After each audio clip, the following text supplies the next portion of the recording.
Hello students, welcome back to your YouTube channel. आज हम देखने वाले हैं बीएससी फर्स्ट ईयर के सेकेंड पेपर का टॉपिक, जिसमें हमें पढ़ना है रिडक्शन फार्मूला। कैसे हम रिडक्शन फार्मूला को डिराइव करते हैं वो आज हम इस वीडियो में देखेंगे। और जो हमारा फंक्शन हमने लिया है वो है 10nx, 10 to the power nx। तो इस टाइप के फंक्शन का रिडक्शन फार्मूला आप डिराइव कर सकते हैं। एंड यहाँ पर हमें इस इंटीग्रेशन की लिमिट्स दी हैं। लिमिट्स क्या है? 0 से π/4। इसके लिए हमें प्रूफ करना है कि φn अगर वो है तो ये जस्टिफाई होना चाहिए। φn plus φn-2 is equals to 1/n-1। ये हमें प्रूफ करना है। एंड सेकेंड हमें फाइंड करनी है value of φ 5। Means when n is equals to 5, what is the value of φ 5। हमें ये गिवन है और हमें ये प्रूफ करना है। तो सबसे पहले हम क्या करेंगे, यहाँ पर आप इसको स्प्लिट कर देंगे। कैसे? 10n-2x into 10^2x dx। Means जो ये n था उसको मैंने लिखा n-2 + 2 और दो फॉर्म में स्प्लिट कर दिया, दो टर्म्स में। इस तरह से करने से आपको फ़ायदा क्या होगा वो आप अभी देखेंगे। यहाँ पर हमने लिखा 10n-2x और इधर पर 10 को सेक में कन्वर्ट करना है। तो आपको फॉर्मूला पता होगा, ट्रिग्नोमेट्रिक फॉर्मूला है 1 + 10^2x is equals to sec²x। ये फॉर्मूला पता होगा। इधर से हम 10^2x की वैल्यू निकालेंगे तो वो हो जाएगी 1 वो हो जाएगी sec²x - 1। यहाँ हम रख देंगे 10^2x के प्लेस पे। अब ब्रैकेट ओपन कर लेते हैं।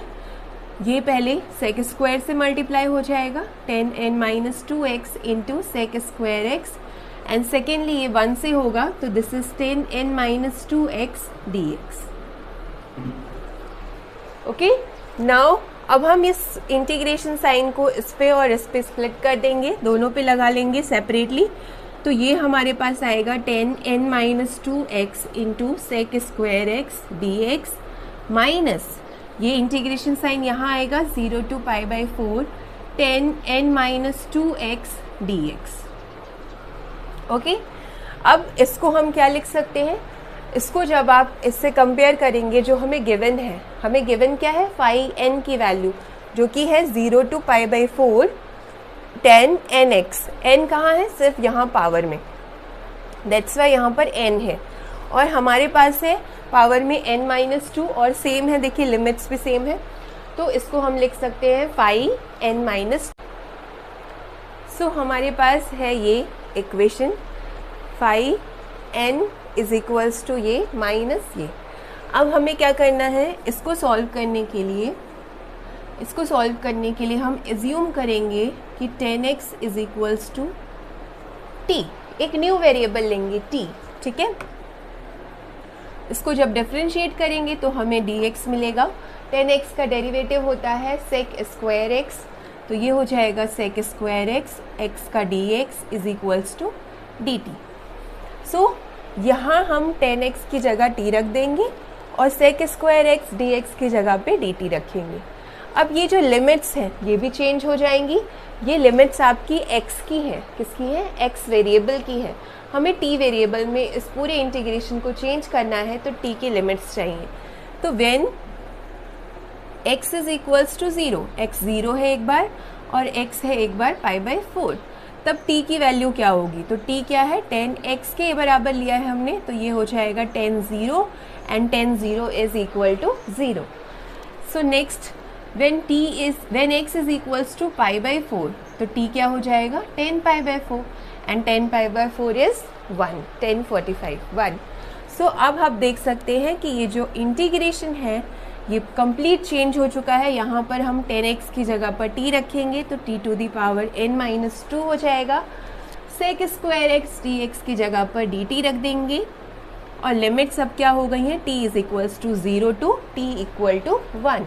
सो दिस इज 0 to 1 माइनस इसकी जगह पे हम क्या लिख सकते हैं? जो हमें गिवन है, हमें गिवन है φn की value when power is n तो ये phi n है, अभी यहाँ पावर n-2 है तो ये क्या बन जाएगा phi n-2। सिंपल। अब आपको इसको ले आना है इस साइड और इस इंटीग्रेशन को सॉल्व कर लेना है। सो अब हम लेते हैं phi n और इस टर्म को हम ले जाते हैं लेफ्ट साइड में। So this is plus phi n-2 equal to, इसका फॉर्मूला आप जानते ही हैं, x to the power n का इंटीग्रेशन होता है x to the power n+1 divided by n+1।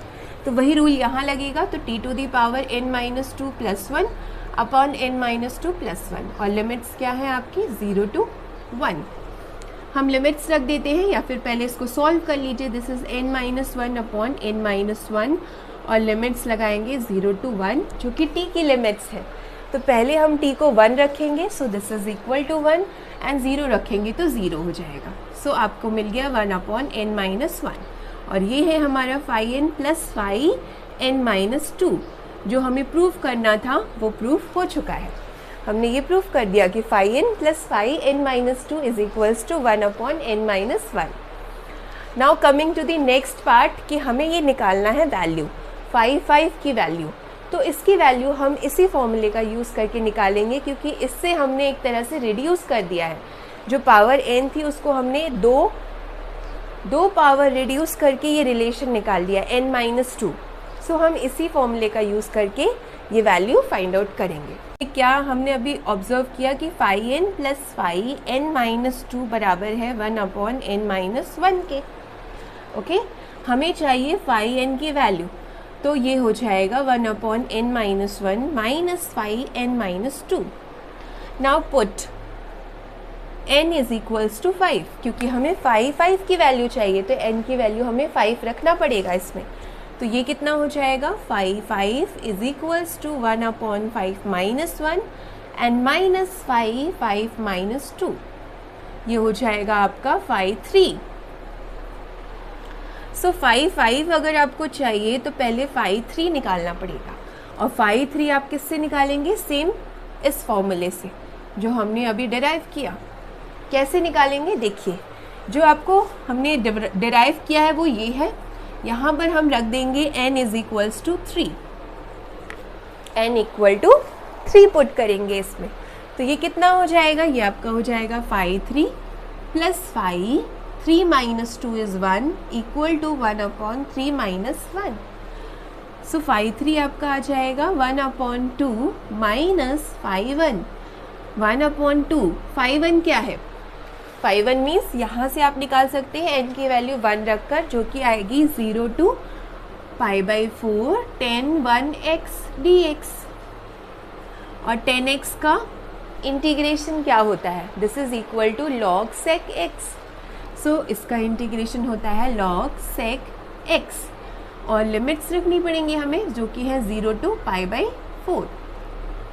Upper limit रखेंगे, सो log sec π/4 हो जाएगा, minus lower limit log sec 0। sec π/4 की वैल्यू कितनी होती है, √2। Okay, sec π/4 is equal to √2। तो ये आप यहाँ वैल्यू रख देंगे, सो ये हो जाएगा log sec log √2, क्योंकि इसकी वैल्यू है √2। और sec 0 कितना होता है, 1। sec 0 is equal to 1 and log 1 बन जाएगा, log 1 होता है 0, so this will vanish. So ये हमारा आ गया phi 3। This is the value of phi 3। ये वैल्यू आप रख देंगे इस इक्वेशन में, इसको नंबर 1 दे दीजिए, इसको नंबर 2 रख दीजिए। तो इसके आगे हम क्या करेंगे, substitute the value of phi 3 in equation number 1। तो ये आपका आ जाएगा phi is equals to 1 upon 4 minus of, ये वैल्यू रखेंगे 1/2 माइनस log √2। इसको सॉल्व कर लीजिए, दिस इज 1/4 माइनस 1/2, कितना आ जाएगा, माइनस का 1/4। एक बार चेक कर लीजिए, एलसीएम आएगा 4, यहाँ पर 1 रहेगा, यहाँ -2, सो माइनस 1/4, और ये माइनस माइनस प्लस हो जाएगा log √2। So this is the value of phi 5। Okay, minus -1/4 plus log root 2. This is the value of y 5.